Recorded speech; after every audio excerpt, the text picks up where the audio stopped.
Danger Processing. From the pages of the ECW program dated Thursday night, December 17, 1998, at the Agricultural Hall in Allentown, Pennsylvania, the fans who packed the building received not just a souvenir, but a manifesto of violence, a black-and-white Bible of extreme that screamed from its first lines that the franchise, Shane Douglas, was still World Heavyweight Champion, but his body was breaking and his enemies were multiplying, and that Rob Van Dam was the hottest television champion in the game, a human highlight reel backed by Bill Alfonso's Whistle and Sabu's Scarred Madness, and that the Dudleys were ready to destroy anyone in sight with Joel Gertner's leering introductions and Sign Guy's mockery, while Tommy Dreamer carried his battered body like a badge of honor, and Justin Credible strutted with Jason and Chastity in tow, promising to kill the icons of ECW one by one, the program laying it all out like a gauntlet for the fans to pick sides and scream themselves hoarse. The first feature tore into the fractured brotherhood of Lance Storm and Jerry Lynn, once traveling partners who swore to prove that technical wrestling still mattered in the land of chairs and tables, but whose bond cracked the night Storm humiliated himself in a promo exchange with Rob Van Dam and Tammy Lynn Bitch, whispered poison into his ear. The article recounting late-night road trips gone silent, Storm stewing over Lynn's praise for classics against Mikey Whipwreck, until bitterness turned into open hostility, now billed as the collision of equals, who could no longer coexist, the program practically daring the fans to watch scientific wrestling degenerate into a fistfight.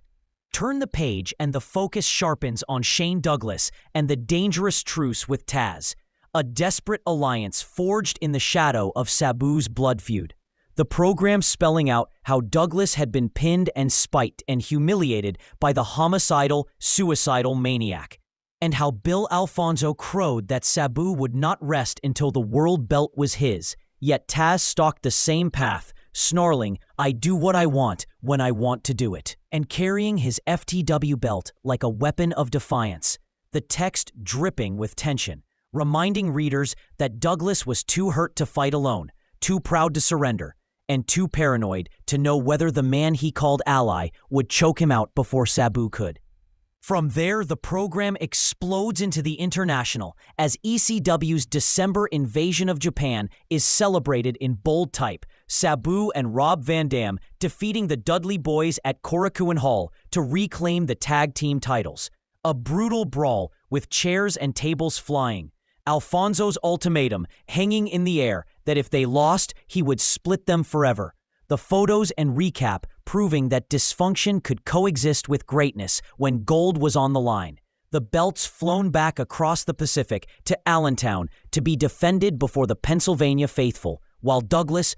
himself is credited with defending the world title overseas against Gato and against Tommy Dreamer in back-to-back matches. The magazine boasting that the ECW belt was now the most prestigious in the sport, carried across oceans, not hidden in one city. The lineup pages hammer the roll call of violence. Shane Douglas with Francine clutching his belt, Rob Van Dam with Alfonso ready to spin kick the night away, Sabu stitched together with tape and fury, Taz stalking like a predator, New Jack promising to fly off balconies with weapons in hand, Balls Mahoney and Axel Rotten swearing revenge on the Dudleys, Justin Credible with Jason and Chastity sneering at the veterans, Tommy Dreamer vowing to outlast the pain, the full-blooded Italians led by Tommy Rich adding comic menace, John Cronus, Nova, Chris Chetty, Danny Doring, Roadkill Sally, Graziano, and the rest of the undercard names filling out a roster that felt less like a card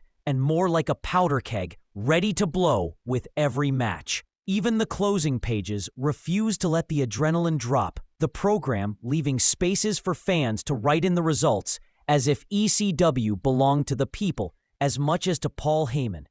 The announcements plugging upcoming ECW arena tapings and the looming Guilty as Charged pay-per-view on January 10th, reminding everyone that tonight was not an end, but just another bloody chapter, and that what began in Allentown would echo across the country when the cameras rolled again. From the pages of ECW, December 17, 1998. The voice is clear. This is not a souvenir. This is a declaration that friendships end, that alliances are temporary, that Japan is just another battleground, and that every man and woman in the locker room is one step away from betrayal, bloodshed, or glory. A program that feels less like a booklet and more like the matchbook to a fire already lit in the hearts of every fan, screaming ECW at the top of their lungs.